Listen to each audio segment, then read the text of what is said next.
আসন্ন লোকসভা নির্বাচনের দিনক্ষণ ঘোষণা হতেই কোচবিহারে সাংবাদিকদের মুখোমুখি হয়ে প্রতিক্রিয়া দিলেন কেন্দ্রীয় স্বরাষ্ট্র প্রতিমন্ত্রী তথা কোচবিহার লোকসভা আসনে পুনরায় বিজেপি প্রার্থী নিশীথ প্রামাণিক। এদিন তিনি বলেন, বাংলার মানুষ যাতে সুষ্ঠু স্বাভাবিকভাবে ভোট প্রক্রিয়ায় অংশগ্রহণ করতে পারে সেই জন্য 7 দফায় ভোট ভীষণ প্রয়োজনীয় ছিল। প্রথম দফার প্রার্থী হয়ে তিনি বলেন, আমরা রাজনৈতিক ঝড় ওঠাতে যাব না, আমরা মানুষের কাছে আশীর্বাদ নিতে যাব। এছাড়াও তিনি আরো বলেন, বাংলায় আরো বেশি দফায় ভোট হলে বাংলার মানুষ সুষ্ঠুভাবে তাদের গণতান্ত্রিক অধিকার প্রয়োগ করতে পারবে, তবে নিশ্চিতভাবে পশ্চিমবাংলায় বিজেপি ভালো ফলাফল করবে।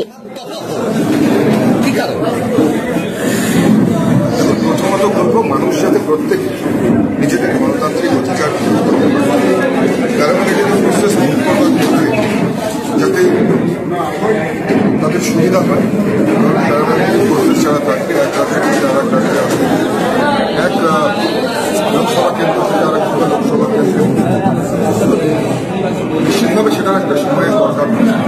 পাশাপাশি যাতে মানুষ গণতন্ত্রের মধ্যে সুষ্ঠুভাবে প্রত্যেকে নিজেদের গণতান্ত্রিক অধিকার প্রয়োগ করতে পারে, সেই কারণেই আমার মনে হয় যে 7 দফার এই নির্বাচন, এবারে লোকসভা নির্বাচন এটা অত্যন্ত ফলপ্রসূ হতে চলেছে এবং এই নির্বাচনে যদি আরো বেশি দফায় হতো পশ্চিমবঙ্গের ক্ষেত্রে আমার মনে হয় তাহলে আরো বেশি ফলপ্রসূ।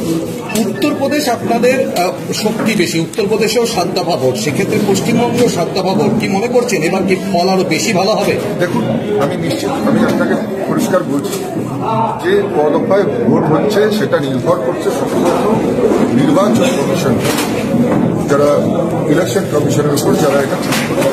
তো নিশ্চিতভাবেই তারা বিভিন্ন সুবিধা অসুবিধা এবং সাধারণ মানুষের যাতে ভোটাধিকার সঠিকভাবে প্রয়োগ করতে পারে সেটা ভেবেই করেছেন। গত 2019-এও আমরা 7 দফায় নির্বাচন দেখেছি, আমরা এবারেও 7 দফাতেই দেখতে চলেছি পশ্চিমবঙ্গের ক্ষেত্রে। নিশ্চিতভাবে আমি আশাবাদী যে মানুষ এই আগামী লোকসভা নির্বাচনে প্রত্যেকে নিজের গণতান্ত্রিক অধিকার প্রয়োগ করবে, গণতন্ত্রের এই মহোৎসবকে উদযাপন করবে এবং তাদের প্রত্যাশিত যে ফল সেই ফল নিশ্চিতভাবে তারা পাবে, এটা আমি আশা করি। প্রথম দফায় ভোট এবং তাতেই আপনি প্রার্থী, আগামী দিনে প্রচারে কি আরো ঝড় উঠবে? দেখুন, আমরা ঝড় উঠাতে জানি না, আমরা মানুষের কাছে আশীর্বাদ নিতে পৌঁছি। মানুষের শুভকামনা, মানুষের আশীর্বাদ আমাদের কাছে অত্যন্ত গুরুত্বপূর্ণ, কারণ আমরা মনে করি জনতা, সাধারণ জনতা যারা, তারা আমাদের কাছে দেবতার আরেক রূপ। তাই আমরা তাদের কাছে পৌঁছই।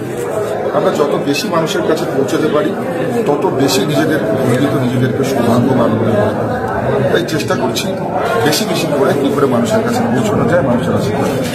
কত ভোটে জিতবেন এবার আশা করছেন? দেখুন, এটা সাধারণ মানুষ এই কথা উত্তর দেবে। নিশ্চিতভাবে আমি এটা আশাবাদী যে মানুষ যদি আশীর্বাদ করে, তবে গত বছরও মানুষের সাধারণ মানুষ যেভাবে 2019-এ আশীর্বাদ করেছে, 2021-এ ভারতীয় জনতা পার্টি কুচবিহারে আশীর্বাদ করেছে, নিশ্চিতভাবে এবারেও করবে। বাকি পরিসংখ্যান কী হবে আমাদের থেকে আপনারা যারা রয়েছেন সাংবাদিকরা, আপনারা বেশি জানেন, তো এটার জবাবটা আপনারাই ভালো দিতে পারেন।